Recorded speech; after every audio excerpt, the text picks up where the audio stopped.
அனைவருக்கும் வணக்கம்.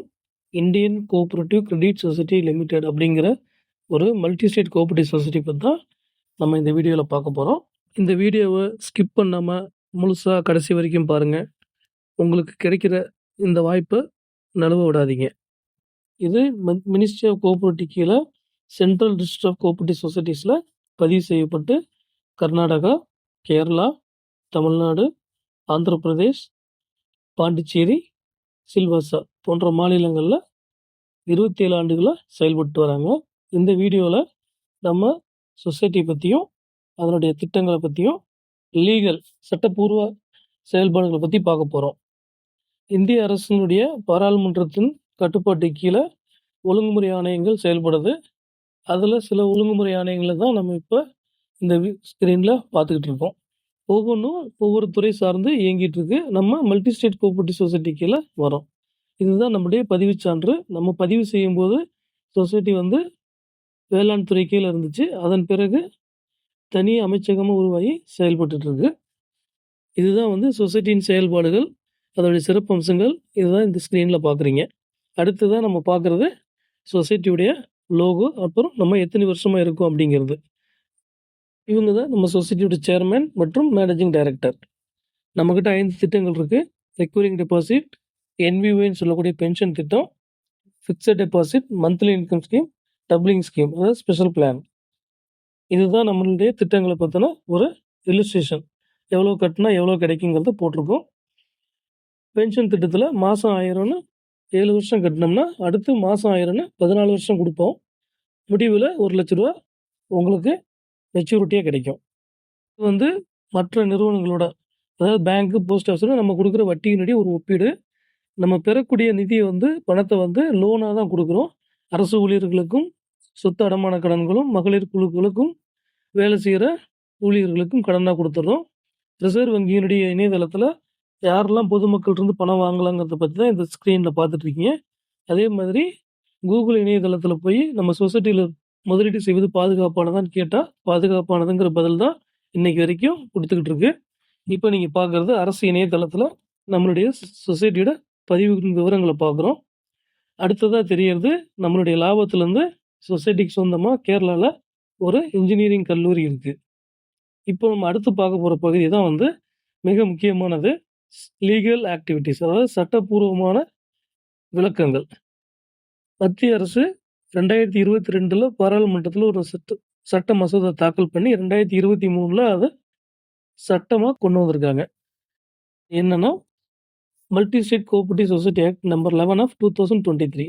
அதுல கிட்டத்தட்ட 145 விதிகளுக்கு மேல திருத்தம் பண்ணியிருக்காங்க. அதுல முக்கியமான விதிகள் நம்ம இப்போ பார்த்துக்கிட்டு இருக்கோம். அதுல 45வது விதி கோஆப்பரேட்டிவ் எலக்ஷன் அத்தாரிட்டி, அதாவது மல்டி ஸ்டேட் கோஆப்பரேட்டிவ்ல சேர்மன் இவங்கெல்லாம் தேர்ந்தெடுக்கிறதுக்கு தனியா தேர்தல் ஆணையம் வச்சு, கூட்டுறவுக்குன்னு ஒரு தேர்தல் ஆணையம் வச்சு அதன் மூலம் தான் செயல்படணும்னு சொல்லியிருக்காங்க. அதுக்கு அடுத்தபடியா பார்த்தீங்கன்னா 63A. இதுல பார்த்தீங்கன்னா கூட்டுறவு அதனுடைய வளர்ச்சிக்கு தேவையான எல்லா விதமான நிதிகளையும் அவங்களே வச்சுக்கணும். அதாவது நலிவடைகிற கூட்டுறவு வாங்குறதுக்கும், தன்னுடைய சொசைட்டி நலிவடையாம இருக்கிறதுக்கும் தேவையான நிதிய அவங்களே சேகரிச்சு வச்சுக்கணுங்கிறதுக்கான விதி. அடுத்ததா பார்த்தீங்கன்னா ஆம்பஸ்மன். சொசைட்டியினுடைய உறுப்பினர்கள் அவங்களுடைய குறைகள தீர்வு செய்யறதுக்கு ஒரு தீர்ப்பாயத்த மல்டி ஸ்டேட் ஆக்ட்ல 85ஏங்கிற பிரிவுப்படி குடுத்துருக்காங்க.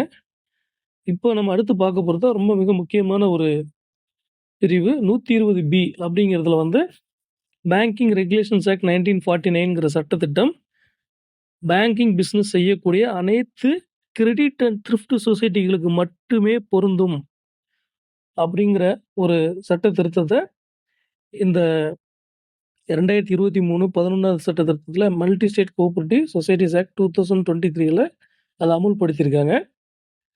இது முதலீட்டாளர்களுக்கு ஒரு மிக முக்கியமான ஒரு வரப்பிரசாதம். ஏன்னா, மற்ற சொசைட்டியோட ஒப்பிடும்போது கிரெடிட் சொசைட்டிகளுக்கு மட்டும் தான் இந்த பேங்கிங் ஆக்டிவிட்டி செய்யறதுனால, அதாவது பணம் வாங்குறோம், கடன் குடுக்குறோம். அத தவிர வேற எந்த ஒரு செயல்பாடுகளுமே செய்யறதில்ல. முதலீடுகள கொண்டு போயி ஷேர் மார்க்கெட்ல போடுறதோ, இல்ல வேற ஏதாவது ஒரு இதுல முதலீடு செய்யறதோ, இந்த மாதிரியான செயல்பாடுகள் இல்லாம சேமிப்பா முதலீடு வாங்குறோம். அத உறுப்பினர்களுக்கே கடனா குடுக்குறோம். உறுப்பினர் அல்லாதவர்களுக்கு எவ்வித கடன்களும் கொடுப்பதில்லை. வங்கிகள் செய்யக்கூடிய அதே பிசினஸ நம்ம கிரெடிட் சொசைட்டியும் செய்றதுனால கிரெடிட் சொசைட்டிகளுக்கு மட்டும் இந்த சட்டம் பேங்கிங் ரெகுலேஷன்ஸ் ஆக்ட் 1949 பொருந்தும்னு சொல்லியிருக்காங்க. இந்த சட்டத்தின் அடிப்படையில் தான் இந்தியாவில் இருக்கக்கூடிய தேசியமயமாக்கப்பட்ட வங்கிகள், தனியார் வங்கிகள், வெளிநாடுகளில் தலைமையிடமாக கொண்டு செயல்படக்கூடிய வெளிநாட்டு வங்கிகள் மற்றும் கோஆப்பரேட்டிவ் பேங்க்ஸ் கூட்டுறவு வங்கிகளும் இதன் கீழே தான் செயல்பட்டுட்டு இருக்கு. அடுத்ததாக இருக்கிறது செக்ஷன் 121. இதில் என்ன சொல்லியிருக்காங்கன்னா, companies act 1956, monopoly and restrictive trade practices act 1969, இந்த கம்பெனிஸ் ஆக்ட் 2013, இந்த காம்பன்சேஷன் ஆக்ட் 2002 இவை எல்லாமே வந்து இதிலிருந்து மாற்றப்பட்டிருக்குங்கிறத தெளிவுபடுத்தியிருக்காங்க. அடுத்து பார்க்குறது லீகல் ஆக்டிவிட்டீஸ். அதில் பார்த்தீங்கன்னா, எல்லா மல்டி ஸ்டேட் கோஆப்பரேட்டிவ் சொசைட்டியும் சென்ட்ரல் விஜிலன்ஸ் கமிஷனுக்கு கீழே தான் வந்து அவங்களுடைய கட்டுப்பாடுன்னு சொல்ல முடியாது, அவங்களுடைய பார்வையின் கீழே வருது. இது ஒரு தனித்து செயல்படக்கூடிய ஒரு அமைப்பு. அதே மாதிரி அன்ரெகுலேட்டட் டெபாசிட் ஸ்கீம்ஸ்னு சொல்லி ஒரு சட்டம் கொண்டு வந்திருக்காங்க. அதன் அடிப்படையிலையும் அவங்களும் வந்து நம்மளுடைய சொசைட்டியில் முதலீடு போடுறவங்க எதன் அடிப்படையில் போடுறாங்க, எப்படி கொண்டு வராங்க அப்படிங்கிறதையும் வந்து கண்காணித்து கொண்டு இருக்கிறாங்க. இதே மாதிரி இன்னொரு சட்டம் என்னன்னு பார்த்தீங்கன்னா, எல்லா மல்டி ஸ்டேட் கோஆப்பரேட்டிவ் சொசைட்டியும் prohibition of diversion funds from core business act PDFCB சட்டத்தின் கீழேயும் வராங்க. இது எல்லாமே பார்த்தீங்கன்னா, நம்மளுடைய முதலீடுகளுக்கு பாதுகாப்பு வழங்கக்கூடிய ஒரு சட்டத்தினுடைய பிரிவுகளாக இருக்குது.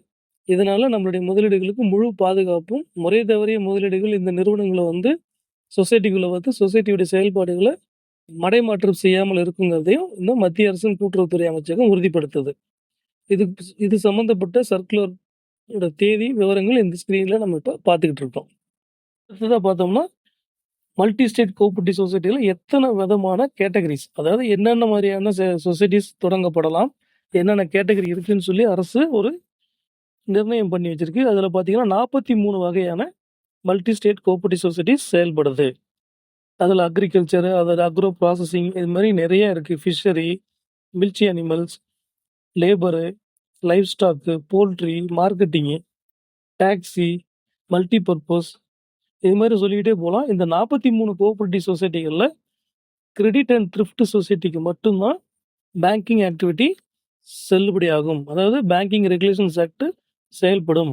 மற்ற சொசைட்டிகளுக்கு இந்த சட்டம் பேங்கிங் ரெகுலேஷன்ஸ் ஆக்ட் பொருந்தாது அப்படிங்கிறத மீண்டும் ஒரு முறை கடந்த 17 மார்ச் 2025 அன்று பாராளுமன்றத்தில் உறுப்பினர் ஒருவர் கேட்ட கேள்விக்கு கூட்டுறவுத்துறை அமைச்சர் அவர்கள் பதில் சொல்லியிருக்காங்க.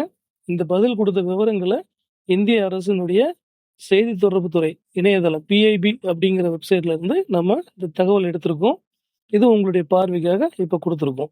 இது எதுக்காக சொல்கிறோன்னா, நம்மளுடைய முதலீடுகள், பொதுமக்கள் முதலீடுகள் உறுப்பினராகி அவங்க போடுற பணத்துக்கு மத்திய அரசினுடைய கூட்டுறவுத்துறை அமைச்சகம் எந்த அளவுக்கு பாதுகாப்பு வழங்குது அப்படிங்கிறத தெரிஞ்சுக்கிறதுக்காக தான் இந்த லீகல் ஆக்டிவிட்டியை கொடுக்குறோம். அடுத்ததாக பார்த்தீங்கன்னா, கூட்டுறவு சொசைட்டிக்கு யார் ஓனர் அப்படிங்கிற ஒரு கேள்வி வருது. யார் ஓனர்னா, ஓட்டிங் மெம்பர்ஸ்ன்னு சொல்லக்கூடிய உறுப்பினர்கள் தான் வந்து பங்குதாரர்களாக மாற்றப்பட்டு இந்த சொசைட்டிகளுக்கு ஓனராக செயல்படுறாங்கன்னு இந்த ஆண்டு இன்டர்நேஷ்னல் கோஆப்பரேட்டிவ் இயர் அப்படின்னு சொல்லி 2025 உலக நாடுகள் பூரா கொண்டாடிட்டு வராங்க. இது பற்றி மேலும் விவரங்கள் வேணும்னா ஸ்க்ரீனில் தெரிய எங்களுடைய நம்பருக்கு தொடர்பு கொள்ளுங்கள். இல்லை இந்த வீடியோ உங்களுக்கு அனுப்பிச்சவங்கள்ட்ட கேட்டு தெரிந்து கொள்ளலாம். இந்த சிறந்த சேமிப்பு திட்டங்கள் RD, FD, monthly income scheme போன்ற திட்டங்களை பொதுமக்கள்கிட்ட கொண்டு போய் சேர்த்து அவங்களுடைய வாழ்க்கையில் ஒரு சேமிப்பு வழக்கத்தை உருவாக்கி அதன் மூலம் அவங்க வாழ்க்கையில் ஒரு ஒளியேற்றி வைக்கிறதுக்கு நீங்கள் ஒரு காரணமாக இருப்பீங்கிறது பெருமை கொள்ளுங்கள். சிறுக சிறுக சேமிப்போம், சிறப்பாய் வாழ்வோம். வாழ்க வளமுடன், வாழ்க வளமுடன். நன்றி.